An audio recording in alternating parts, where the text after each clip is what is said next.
We stood guard all day, me and my brothers that you see us on the pictures online. And then in the evening, I did stay in there all night because I realized the police, it wasn't so much that they wouldn't come, it's that they couldn't come. Their line was breached immediately. They weren't being commanded properly. The mayor completely dropped the ball. And so that's when I realized I had to get my staff home safe and then take care of my family and come back and watch the restaurant. Because it's my entire life is in that. Yeah, exactly. That's your whole livelihood. That's how you pay your bills. That's how you live. And when you first saw, I guess, the initial unrest, did you think it was going to be as bad as it was? What were your initial thoughts? I knew it was going to be bad, and I think it's going to be worse this weekend. I knew it was going to be bad. I've been in a few riots. I made some wrong moves myself in my life and wound up in prison for 10 years. I've been in a couple of riots myself.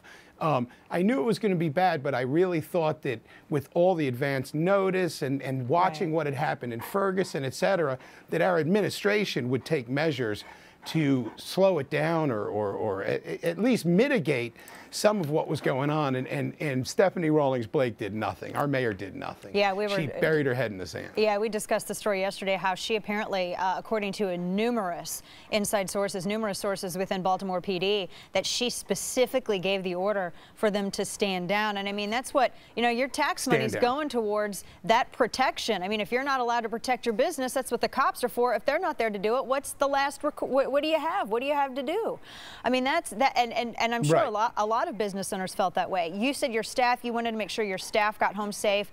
How did they feel about all of this watching? Yeah. I mean, they had to be scared. Well, they know me and they know my guys and they know my brothers. And, I love my staff.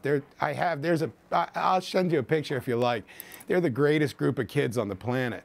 But they knew I'd take care of them. And when I closed, they were, every one of them that I called for the night shift and said, don't come in, were relieved and pleasantly so. The reality then sits in, that's how they make their living. Right. So we're doing a GoFundMe page for my staff to raise money to pay the ones that can't work during this curfew. But they were all relieved and we escorted them home. And now we're open in the daytime, and in the evening I have a couple of my brothers escort the girls home. Right. So so Nate and Tony's Midtown Barbecue and Brew is open. People can go there. They can go have some awesome barbecue.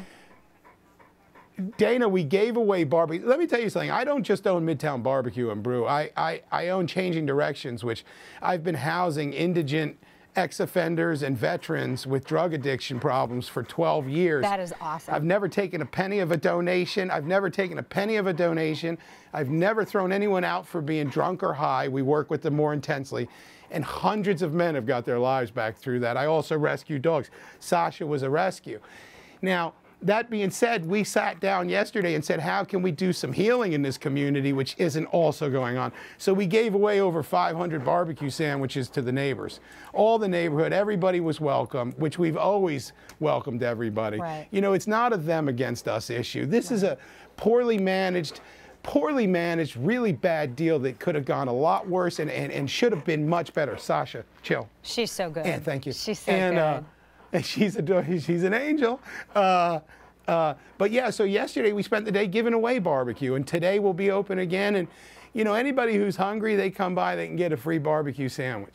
That's awesome, and that's like one of the most positive things I think that I've heard about in all of this. And one of the things that you had said too is that you think that there are a lot of bad feelings and emotional harm, and you think that that's going to be what is the lasting, that's going to be the lasting effects of all of this. Even after the buildings are rebuilt, there's going to be that emotional harm there. The worst thing, and you hit the nail on the head, Dana, the worst thing of all is that I was walking around yesterday morning and I saw a look in people's eyes. Is this guy mad at me? And I was wondering, as people were walking past me, people of color, are they mad at me? And so that's why we decided to give barbecue away. I just wanted to make sure that everybody knows to me, no matter what occurred yesterday, no matter who did what, today's a new day. Right. And we just want to be, loving, kind establishment where everybody can come have a good time. Now, don't come and try and take my stuff, though. If you come and try and take my stuff, I'll die to protect it.